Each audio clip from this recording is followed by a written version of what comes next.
Này, ô nơi này.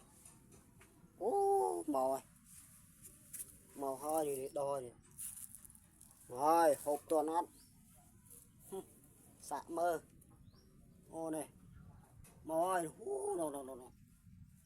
Màu hơi. Hộp toàn ăn không? Này. Thùng nào.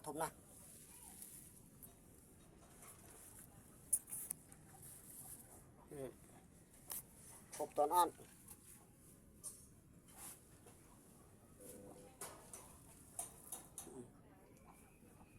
Cắt được mình xem cái thao ta mà ngay cắt hộp bị đòn.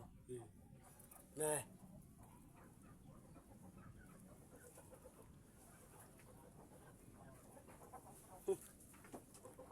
Này mày mới đo này. Phải cho mày ăn cắt được mình. Nâng, có bắt nâng. Hay mày ăn đi crab ngô, mở cái nụ. Ở nhà bị tay thôn đã chụp khớp Thế nào? nèo phải đâu tiếp Lùi. Thế nào? Thế nào? Thế mày anh là ăn lấy crop đồ.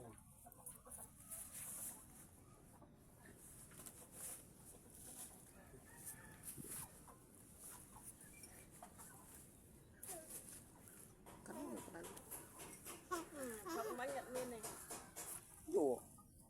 Cay nhỉ?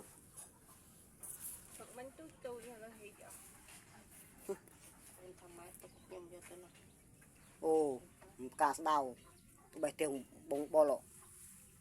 hai môn mình nhầm tôi làm bài Ôi, ôi bài tu si nó. Chạy kia tầng. đây cả vừa nhẹ bài chọc Nhà chuyện bê tông thì nó độ hết rồi. Tốt lâu xin toán đây với. tay tạ nhà đây xịt phong của nơi đã cái tên xịt phong là không máy bạch cho tôi chắc không Hả?